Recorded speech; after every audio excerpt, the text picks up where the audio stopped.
We didn't actually understand what light is until around 100 years ago. Humans made fire, built pyramids, sailed across oceans, invented electricity. But we didn't really start to understand light until around 100 years ago. I'm 52. My grandma Martha was born in 2/22/1922. I can't forget that one. In 1922, we were just in the midst of finally figuring out what this everyday thing, light, actually was. We interact with light all day, every day. We wake up and look at our phone, and the screen lights up our face. We turn on the bathroom light, open the fridge, and the light comes on. Walk outside, and it's there. Light is everywhere.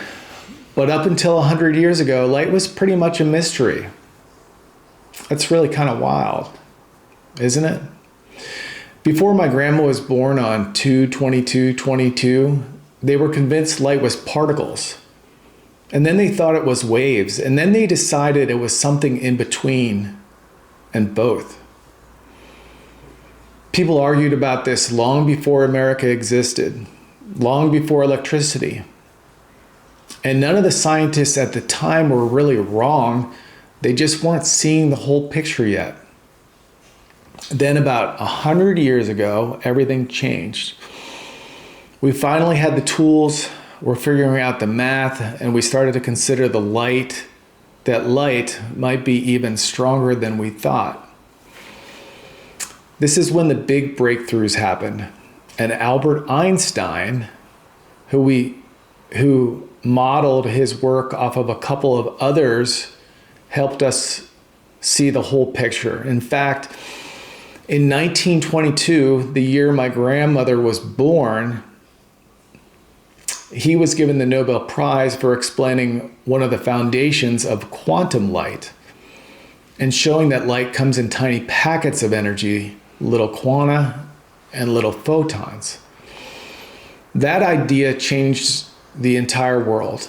And even after that, Einstein, said to be one of the smartest people in human history, admitted that he still didn't feel like he fully understood light. In a moment, I'll talk more about Einstein and the two other people who finally pushed this mystery of light forward. But first, you're probably wondering who I am. I'm Doug. On this channel, I share what I've learned and what I'm learning about light and how light influences our lives. I'm a stronger writer than a shoot from the hip talker, and I don't want to memorize lines like an actor or read from a teleprompter, so I read and research on topics of light and write about it, and then read what I've wrote here, and I get to hear it spoken at the same time you do. I write carefully and thoughtfully so that my interpretations on the subject of light are relatable and meaningful to you. I'll also tie in examples of real events, stories, and experiences that are related to the subject of light, how light influences every part of our lives. And I'll do this in a way no one else is doing it because they can't. They aren't me. And as far as I know, I've never seen anyone present the topic of light like I'm going to. Okay, back to light. Light still tells us everything we know. Light carries information from the deepest parts of space and the tiniest part of the tiniest things in the deepest part of the ocean. Light tells the story. The first time I ever really noticed the story light tells and how important it was in high school. When I was the sports photographer for the yearbook, we would expose our film with the pictures we took and then take that film and run light through it for a minute onto paper, and then setting that picture in a tray of liquid called the developer, I would just stare at that blank white paper anxiously, wondering, praying that the light I captured at that peak of the event at that sport, the picture I took, Like the winning shot in a basketball game, I anxiously awaited, holding my breath to find out if I had got the shot, because I knew I wouldn't get another chance. There were 3 people around this time 100 years ago when we started figuring out light that really get credit for the breakthroughs to the understanding the mystery of light. James Maxwell, Max Planck, and Albert Einstein. Maxwell was kind of a quiet guy. He loved poetry. He loved drawing and sketching. He did these things in tandem with being a scientist. He wasn't looking for fame or fortune. He wasn't chasing attention. He was just trying to understand the world as honestly as he could. He did a lot of experience with magnets and electricity. He tied equations together that a lot of people didn't agree with at the time. But that taught us that light wasn't just a wave, but it's actually an electromagnetic wave. Max Planck, a German physicist, Planck had one of the most tragic personal lives of any major scientist. His son died in World War I. His twin daughters both died at childbirth. His last remaining son was executed by the Nazis. But despite all of this, Planck pushed through the sadness and kept working even into his 80s, even when people really didn't believe the theories he was coming up with. Then Albert Einstein, we all know him. Even though he was a genius, he loved the simple things. Taking slow walks, playing the violin, staring out the window. And people didn't always think Einstein was very smart. I mean, he was kind of out there. He's would ask his peers in academia questions like, what do you think we would see if we rode a beam of light? Or why does light always move at the same speed? What happens to time if you move fast enough? People weren't comfortable with the ideas he was coming up with or the questions he had. Here are the breakthroughs Maxwell, Planck, and Einstein had. Maxwell showed that light is a wave in an electromagnetic field, in a wave in an electromagnetic field.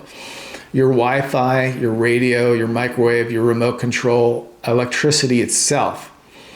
All of that comes from the math Maxwell figured out in the late 1800s, 1860s.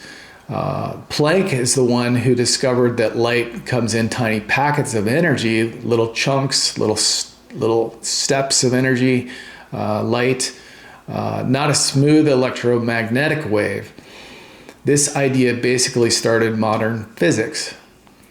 Einstein then took Planck's idea and showed how light knocks electrons loose in metal, the photoelectric effect. That one explanation is why we have solar panels, digital cameras, sensors, the entire modern electronic industry. And when he got his Nobel Prize, which was announced in 1922, given to him, this is the year my grandma Martha was born, 2/22/22, it wasn't for E=mc², that he won the Nobel Prize for that year. It was for light.